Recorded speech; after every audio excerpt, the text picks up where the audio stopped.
I need to get this out of the way first. The title of the game is the Triathron, not Triathlon. This kind of weirdness turns up from time to time when a Japanese game company tries to use English, and generally I smooth over it when possible. But here, the logo on the box, the cart, and the title screen all clearly say the Triathron. So K Amusement Leasing's poor copy editing gets to live on forever, though you will find many online sources that correct it. I was actually kind of excited to play this one when I ordered it. Turns out I was confusing it with a different game that we're going to see in about a week's time. I got the Triathron in, and was pretty disappointed because this is a horrible game. While you're probably already familiar with the concept of a triathlon, the race in which competitors swim for 1.5 kilometers, cycle for 40 kilometers, and then run 10 kilometers. In 1988, hardly anyone was familiar with it. In the US, it had gained some attention throughout the 80s as an ultimate sporting event. The first ever triathlon in Japan was only held in 1981. So it was a brand new sporting phenomenon when K Amusements decided to turn it into a video game. In the game, you compete in a series of 4 triathlons. And on each leg you have to beat the qualifying time for that leg in order to continue. When you start the game, you're given the choice between 6 different competitors. They all have unique stats: speed, douche, and stamina. I believe douche is supposed to be dash in another example of K Amusement's fine copy editing. As far as I can tell, that stat does nothing anyways.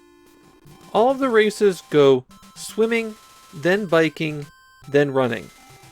The swimming courses are all identical, regardless of what you saw on the map. You swim out a certain distance, and then you swim back a certain distance. And to swim, you mash the B button as hard as you can to build up speed. You hit the A button to breathe. Supposedly, if you go too long without taking a breath, it'll start draining your stamina, but I didn't really notice a significant effect. I have to mention something about the Triathron here. All of the events are controlled by mashing the B button as hard as you can. And the first race takes about 5 minutes to complete all 3 legs. In my first game I made it all the way to the running leg and failed at the end there, and my arm was already dead tired. So for the rest of these I broke out your friend and mine, the Hudson Joy card. Put B on the highest turbo speed and let her rip. Okay, back to swimming. The bars in the upper left-hand corner are the time remaining, your speed, and your stamina. Pressing left and right on the D-pad rotates your swimmer. It's not a direct control where you go in the direction that you push. Running into an obstacle like a jellyfish, buoy, or another swimmer costs you some stamina.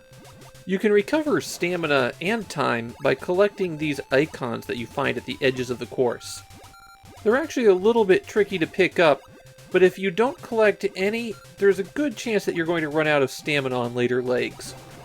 The whirlpools are their own hazard, and getting sucked into the middle of those is fatal. At the end of the swimming track, you always make a right-hand turn around this boat, and then come back, even when the course map shows you going left. Once you've made it out and back, it's time to start biking. Here, the only button that matters is the B button.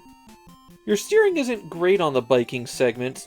If you're going too fast, like say you're using a turbo controller for some reason, you've got a good chance of colliding with the wall when the road curves. Sometimes the road will fork, and one side will have a power-up and the other side will have nothing. I kept picking wrong, so eventually I decided I will just go right. All of the power-ups on the last 2 cycling courses are on the left-hand branches. Every single one. The bike course is where you're at the most danger of running out of stamina, and if you run out, it's an immediate game over. Make it to the end of the cycling, and it's time to run.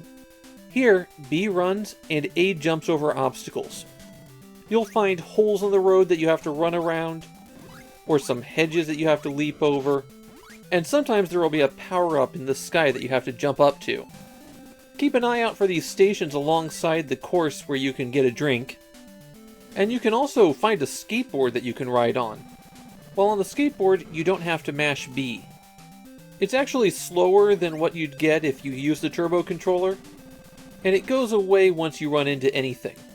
Finish this leg fast enough, and you complete the triathlon and move on to the next one. There's also a special mode. Here you compete in extra difficult versions of swimming, cycling, and running.